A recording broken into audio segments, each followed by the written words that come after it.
பேர் அஸ்வத். நான் எஸ்என்எஸ் காலேஜ்லேருந்து வரோம். நாங்கள் ஒரு ப்ராஜெக்ட் பண்ணுறோம். அதுக்கு வந்து ஒரு டிஃபைன் வீடியோ ஒன்று எடுக்கணும். எங்களோட டாபிக் என்னென்னு பார்த்தீங்கன்னா, problems based on public transport. அதை பற்றி உங்களோட ஒப்பீனியன் கொஞ்சம் சொல்லுங்கள் சார். என்னோடய ஒப்பீனியன் என்னென்னா, நான் வந்து இந்த பப்ளிக் டிரான்ஸ்போர்ட் யூஸ் பண்ணுறது மூலிமா இந்த ஓவர் க்ரௌட் அதிகமாகுது.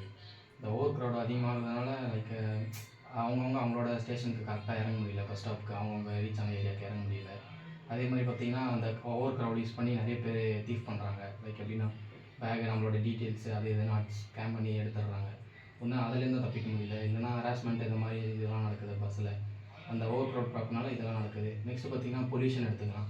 பொல்யூஷன் எடுத்திங்கன்னா அதில் நிறைய ஹார்ம்ஃபுல் கேஸஸ்லாம் நிறைய வருது. அந்த இன்ஜினுமே ரொம்ப பழைய இன்ஜின் தான். உங்களுக்கு யாருமே அந்த பஸ்ஸை பற்றி இன்னும் கவனிக்க மாட்டாங்க. அதே மாதிரி அந்த இன்ஜினாலும் மாற்றி பொல்யூஷனும் நிறைய ஆகுது. நெக்ஸ்ட்டு பார்த்திங்கன்னா, இந்த ரோட்ஸ்னால பார்த்திங்கன்னா இந்த பஸ்ஸு நிறைய டிராஃபிக் ஏற்படுத்துது. எப்படின்னு பார்த்திங்கன்னா, லைக் ஒரு பஸ்ஸுனால ஒரு 4-5 காரே போகிற மாதிரி ஸ்பேஸ் கிடைக்கும். ஆனாலுமே ஒரு பஸ்ஸுவே நிறைய டிராஃபிக் ஏற்படுத்துது. இதெல்லாம் கொஞ்சம் சரிப்படுத்தினா நல்லாயிருக்கும். Okay sir. தேங்க்யூ.